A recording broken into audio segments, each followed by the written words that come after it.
Welcome to the Forever Cash Life Real Estate Investing Podcast with your hosts, Jack and Michelle Bosch. Together, let's uncover the secrets to building true wealth through real estate and living a purpose-driven life.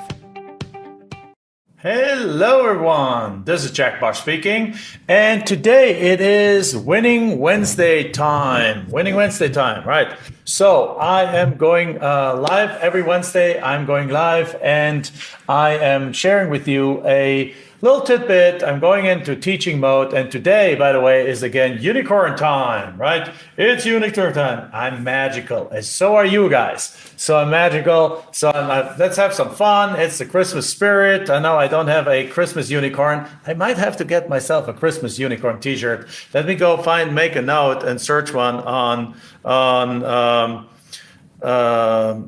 Amazon or so to see if I find one. So hi Mark, good to see you. So guys, come on in, let's join me. We are going to talk today about when and how to use lease purchase agreements. All right, so lease purchase agreements is a method that there is a way that a whole bunch of our students are nowadays selling their properties with seller financing. It's an alternative way of selling properties with seller financing, and it's a cool way to it's a cool document to use, and it's a good document to use, and it has a whole bunch of benefits and very, very few risks. So with that said, what we're going to talk about, and then also prepare the grounds for January. Right, prepare the grounds for January. In January, we're going to do another masterclass starting on January 18th. You can register for that masterclass, I believe, under www.landprofitmasterclass or landprofitmaster.com.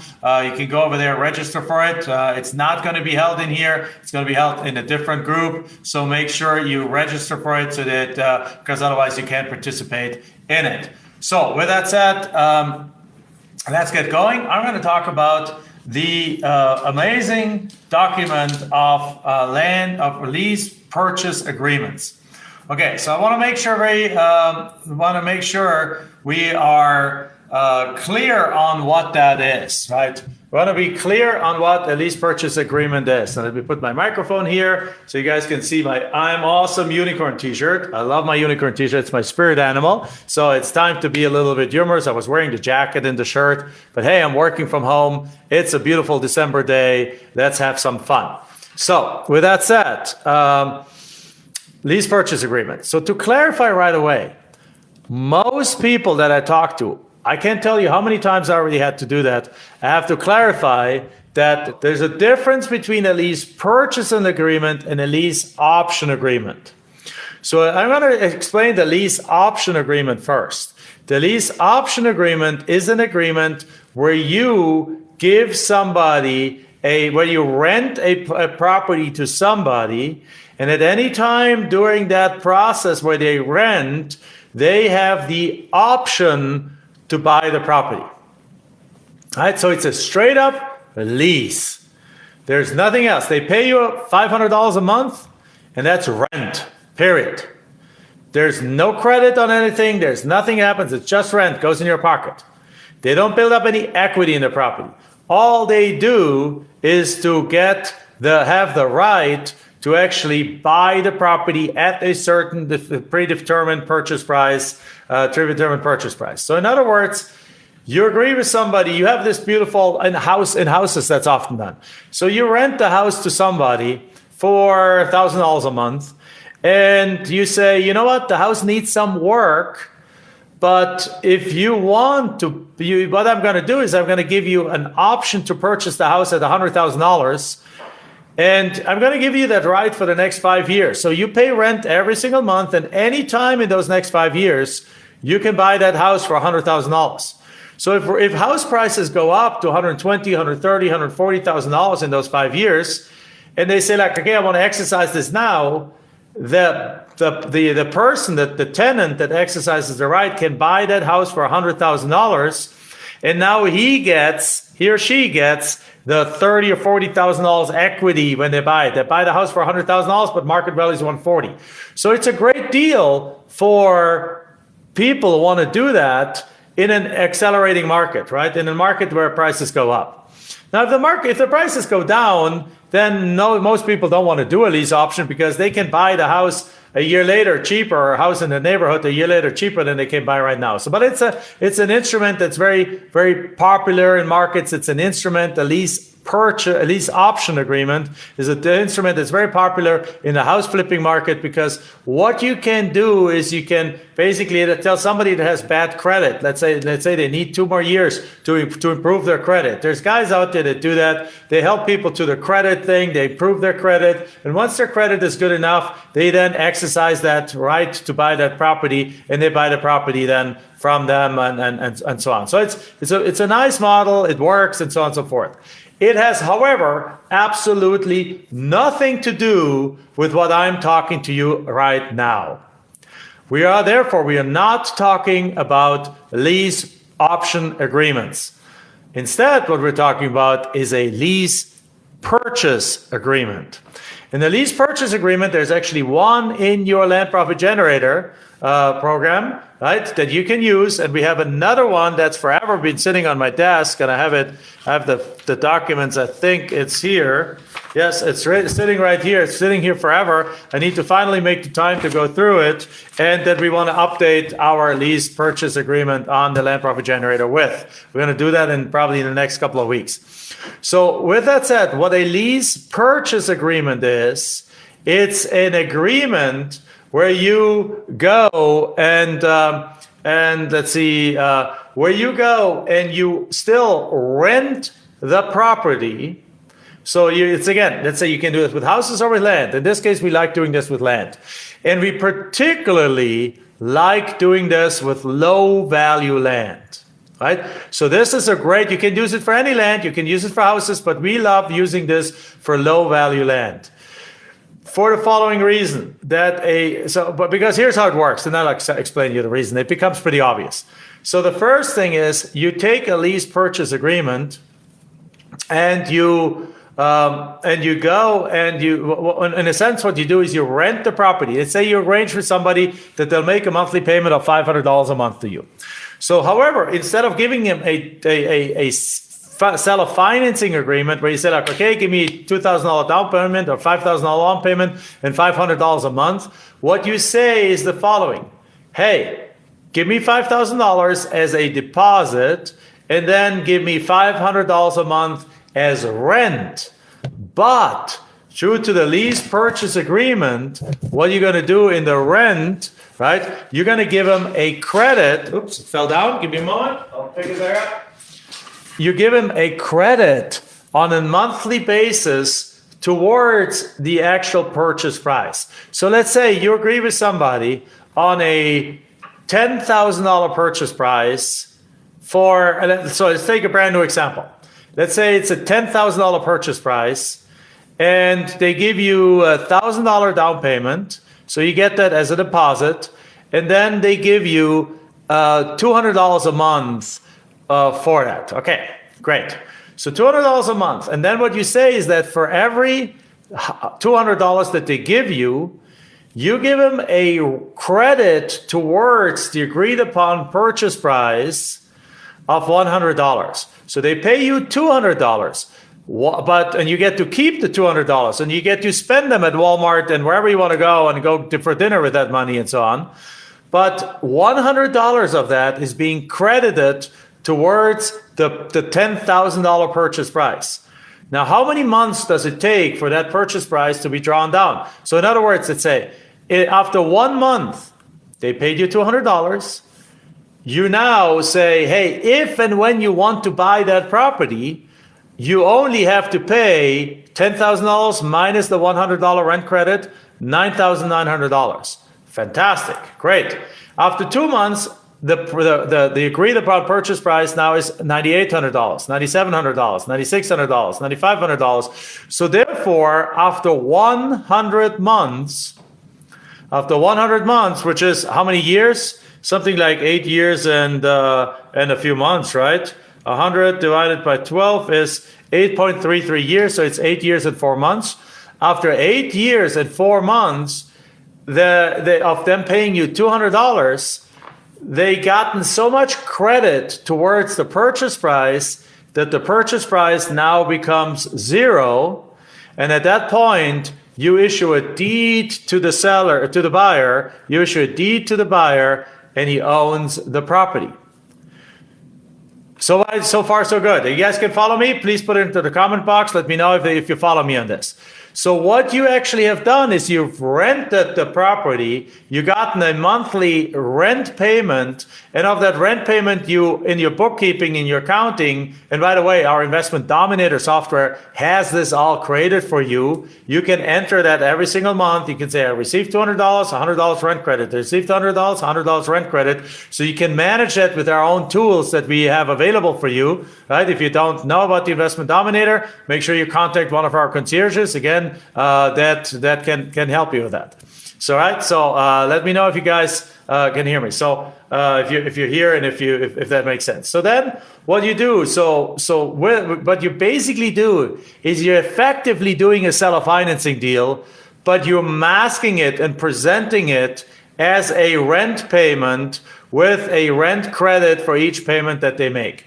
Now, there's two ways you can do that. You can do that as a straight up to $100 rent credit in this example, or you can also do it such that you say, for the first 5 years, I'm only going to give you a $50 rent credit, and for the second 5 years, I'm going to give you a $150 rent credit, which now still adds up to the full $10,000 being paid off over 10 years. But now it mimics more that curve of an interest rate. Because if you look at an interest rate, if you look at the payoff of a loan, typically when you have a real loan with an interest rate, the first few years it's all interest. So this is the loan balance as it declines. Right? The first few years, the loan balance declines very little. And then it's somewhere at about 2/3 in, the loan balance declines very, very quickly.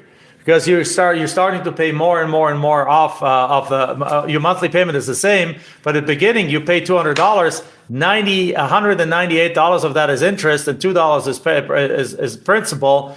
In year 7, 8, 9, 10, it switched over time because as you pay more off. Well, if we do this our way right now, if we do this with the $50 into $150, what you're basically creating is something that where the balance goes down like this, and then the balance goes down like that. So the first 5 years, the balance goes down very little, and then the balance goes down much, much quicker. All right, so I hope you follow on that. Thank you, Elizabeth, and thank you, John and Jason, for being interactive. For the other 10 people or whatever watching, please be interactive. Let me know if that makes sense. All right, so with that said, that's how you structure this. Now, why in the world would you use that and not just a simple seller financing agreement with an interest rate that it just goes down that? Well, the reason you do this the way like that I just described is because since it's technically a lease, you don't need to evict, you don't need to foreclose on people, but instead you can do an eviction for the people, right? Instead, you do an eviction. So as a result, and an eviction is much faster. For example, let's take a state like Ohio. In Ohio, it's a judicial foreclosure state. So, and a foreclosure might take you 6 months to get this done. To get a foreclosure done, it might cost you $2,000 with an attorney or something like that. It might cost actually less. If you pick a good, there's some attorneys that are specialized for that. But still, it might cost you $1,000, $1,500. Now let's take the example of a $6,000 property, right? If you have a $6,000 property, that's market value is $6,000. If you, in scenario one, if you do a typical seller financing deal, you say $6,000, 13% interest rate, give me $500, $1,000 down, I finance the rest. If you add up all the payments over 8 years, it comes down that the principal and the interest make up about $10,000. So they'll pay you over the 8 years about $10,000. What we do with a lease purchase agreement, we actually taking that same lot that has a market value of $6,000 and we're saying like, you know what, we're going to do a lease purchase agreement and we're going to set the price at $10,000 and you pay me off. So what you're effectively doing is you're building in the interest into that model already. So you're not selling it, you're not starting at $6,000, you're starting at 10 because you build in the interest.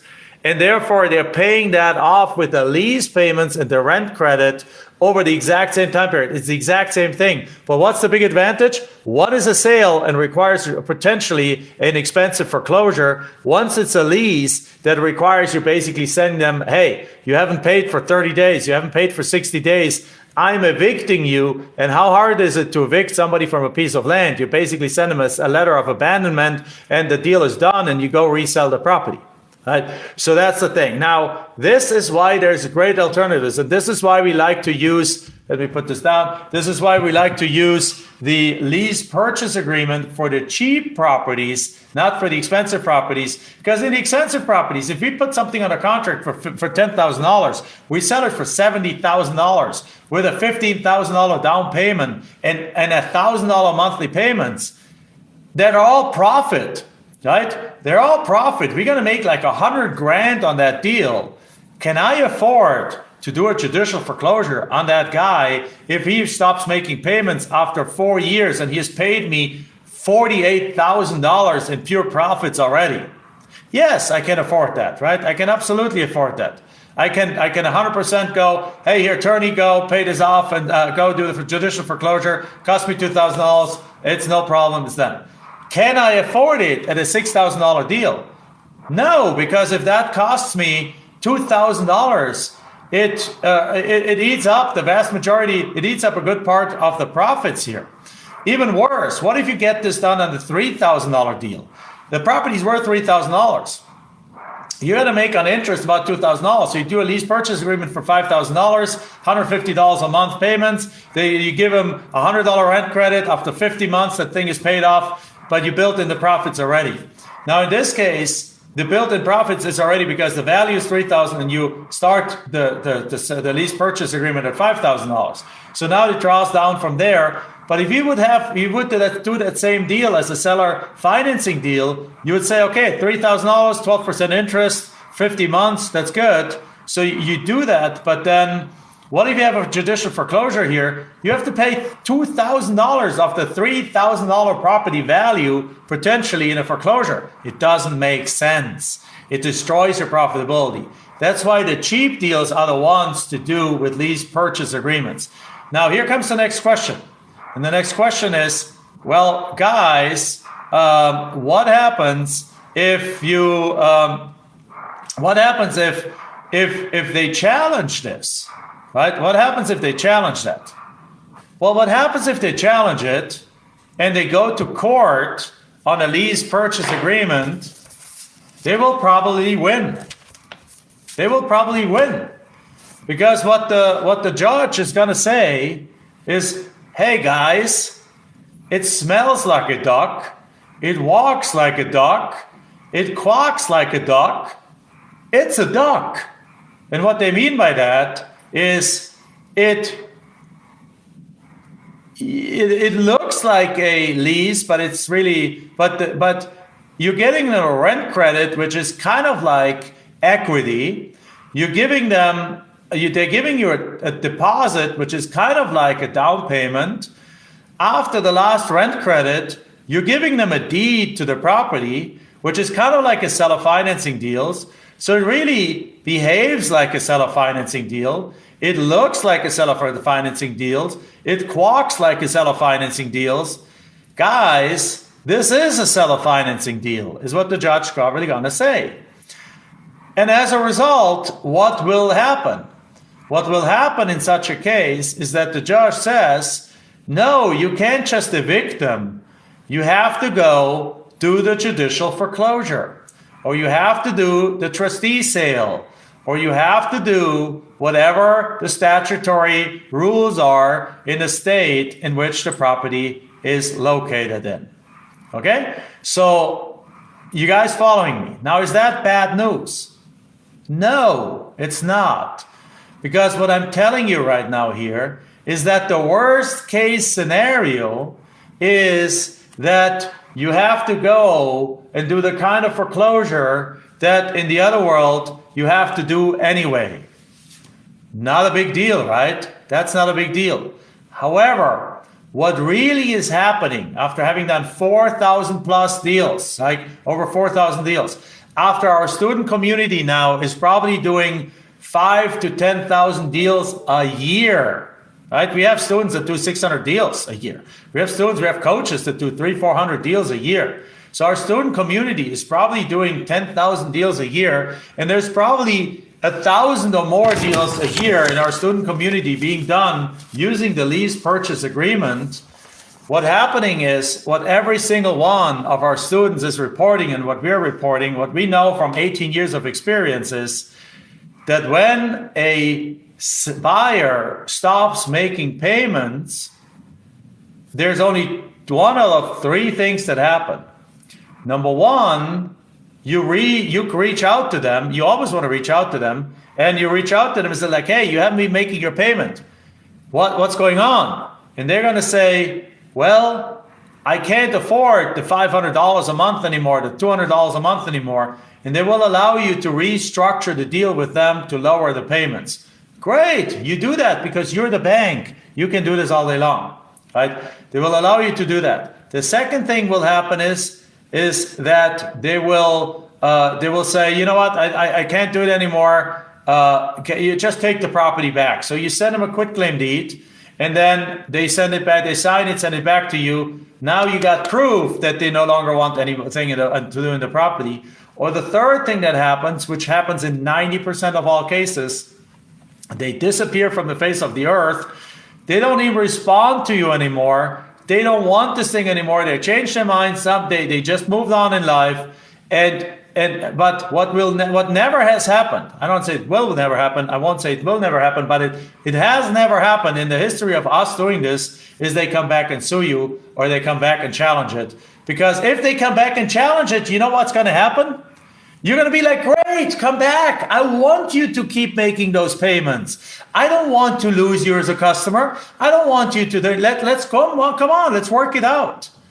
So the issues that you hear about lease purchasing agreements being challenged in court do not happen in the land world, basically never, like almost never. They happen in the house world. Because in the house world, if you use a lease purchase agreement, and somebody just loves that place and put the sweat equity in there, but they lost their job and they can't do a payment or so, you evict them. It's the evil house flippers that do stuff like that. They use a missed payment as a reason to kick out that lease purchasing agreement, this lease purchase person, so that they can keep all the money. They don't have to give the rent credits. They can keep the deposit, and they can find somebody else that you can do this with again and again and again. That is evil. That's not what we're doing. Right? If somebody says like, "Hey, I missed the payment. Okay, let's work it out. Let's change it. I missed 3 payments. You foreclose." Yes, you perhaps evict them out of the lease purchase agreement. But if they come back the next day and say like, "Hey, I got the money now. Are you going to reinstate it?" Of course you will, because it's easier to reinstate a buyer that had a few missed payments and now catches up than to have to go and put together another listing and go sell that property, right? So there's really almost zero issues if I summarize this. The benefits is that you can mimic a sale in a lease document, and as a result, you can, instead of having to foreclose on people, you can evict people. And there's almost no risk factors, because if they stop making payments in the history of us having done that, not a single one of them has actually come back and ever challenged that, because either they say like, "Okay, can you work with me?" You work with them, or they say, "I can't do it. Here's the deed. I want to give the property back," and then you take the property back, haven't signed something that they give it back to you. Or they disappear from the face of the world. And if they ever show up again, he says like, "Oh, well, great. Let's reinstate it again." Or give them another property or things like that. But they will never, or they have never in the history of us having done that for 18 years, challenge those things. Does that make sense, guys? Is that good information? Is that valuable? I hope you guys enjoying this. I hope you are. If you are not, if you are, I hope you are. So let me know here, right? Put it into the box here. And then Jamal also says, I want to read this quickly. Just a question says like, "I just closed on my first owner financing deal last month using this exact formula. Got my first monthly payment yesterday. I purchased the property for $3,000, sold it in a lease purchase with $2,500 down. right? The $200 down and $500 admin fee, 44 payments of $265, and a $250 monthly credit towards principal, plus a $15 processing fee paid to me. So you're giving in almost 100% rent credit, which you can do. You're the freaking bank. You can do whatever you want here, right? And so total purchase price is $13,000. Managing the note to the note section in the investment dominator. Right, and this is actually goes now to Jason's question from earlier on. Now that you fully understand how this works, how does loan management companies react to lease options, basically loan servicing companies? How do they react to lease options to buy and sell lease purchase agreement to do it? Well, in essence, he's asking, can you use a lease purchase agreement and have the loan be serviced by a loan servicing company? And the answer is, to my knowledge, no. I have not found a loan servicing company that understands this and that is willing to take that on, right? However, you can, right? So, however, the investment dominator has a part that you can manage those yourself. Just like Jamal just said he did, right? Jamal said he did. He's managing the note through the note section of the investment dominator. So people pay him, then he puts it in there, what he receives, what the percentage, what the amount is that goes in a rent credit, and you can keep that in your own system. So we have the investment dominator as a note managing system. You get to manage your first 3 notes for free. Then it's a slight upgrade that you can choose how many notes you want to manage. You can step it up, but it's an absolute great tool to use for the cheap, lower end properties, and you should all use them for that. You should all use the investment dominator for that. So with that said, guys, great. I'm excited. Thank you, Edward, for the kind words. Casey, Elizabeth, I'm great. So great, guys. With that said, thank you very much. Have a great day. Bye-bye. Enjoyed this episode? Then make sure you like, subscribe, and post your comments and questions below the video. We're looking forward to hearing from you.